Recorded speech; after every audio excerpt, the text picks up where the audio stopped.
لندن کې پټه شوې د دوبۍ د امیر میرمن حیا څوک ده؟ سلامونه او احترامات مې قبول کړئ دوستانو. امید دی چې ټول به روغ جوړ یاستئ.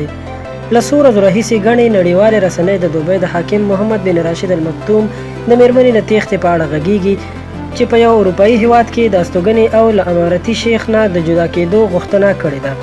د تېرې میاشتې وروستیو کې امریکایي ډیلی بیسټ ویبپاڼې وویل یو نړیوال شتمن محمد بن راشد یو ناڅرګنده قصیده په خپل انسټاګرام له دې سرلیک سره خپره کړې ده چې ووسېدې او مړه شوې. نوموړی په دې قصیده کې د خپلې میرمنې او شهزادګۍ حیا بنت الحسین د غدر او خیانت په اړه غږیږي. حیا بنت الحسین د اردن د اوسني باچا عبدالله بن الحسین خور ده. د ویبپاڼې د معلوماتو له مخې حیا بنت الحسین په جرمني کې د پناه اخیستلو غوښتنه کړې ده چې لومړنۍ موافقه هم ورباندې شوې ده، خو اوس له خپلو دوو ماشومانو 11 کلنې جلیله او 2 کلن زاید سره د لندن په یو پټ ځای کې اوسېږي. حیا له خپل 49 کلن میړه محمد بن راشد سره 13 میاشت برطانیه کې د اسونو سکوټ سیالۍ پر مهال نه وه. خبري سرچینې وایي شیخ محمد بن راشد او د ابوظبي واکمن محمد بن زاید دواړو د رویال سکوټ تر سیالۍ پرانیستل کېدو مخکې جرمني ته سفر کړی او هڅه یې دا وه چې حیا اماراتو ته په ستنېدو قانع کړي، خو جرمني چارواکو یې د هغې په ستنولو قانع نه کړی شول. ویل کېږي په اماراتو کې یو جرمن ډیپلوماټ له شهزادګۍ حیا سره د دوبۍ نه په تېښته کې همکاري کړې ده. د دواړو میړه او ښځې ترمنځ د سولې لپاره د محمد بن راشد قصیدې ټولې هڅې په سین لاهو کړې.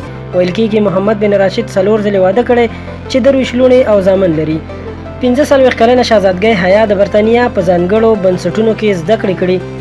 بیا یې اکسفورډ پوهنتون لوستی. نوموړی له پلاره د اردن د اوسني باچا عبدالله بن الحسین خور ده، خو مور یې ملکه علیه د 1978 کال د چورلکې لوېدو په یوه پیښه کې مړه شوې ده. حیا له کوچنیوالي د اس له سپرلۍ سره جوړه وه. هغې له CNN سره په 2014 کال کې په یو مرکه کې ویلي وو د خپلې مور له مړینې ډېره خواشینې شوې ده. همدا و چې پلار یې باچا حسین یو کوچنی اس ورکړ. هغه وخت دا 6 کلنه وه. له دغه اس سره یې ژوند کو او خفګان یې یو څه بدل شو او له همغه راهیسې د اسونو سره جوړه شوه. په 1992 کال کې په دمشق کې د عربانو د لوبو 8م پړاو کې ګډون وکړ او برونزي جایزه یې وګټله. په 2000 کال کې د سیډني اولمپیک لوبو کې د اردن استازیتوب وکړ. 2 کاله وروسته یې اسپانیه کې د اس غلونې نړیوالو اتلولیو کې د خپل هیواد استازیتوب هم وکړ. حیا له محمد بن راشد سره په 2004 کال کې واده وکړ او 2 ماشومان یې ترې وزېږېدل. 8 کاله د اس غلونې د نړیوالې اتحادیې مشره پاتې شوې او په 2014 کال کې استعفا ورکړه.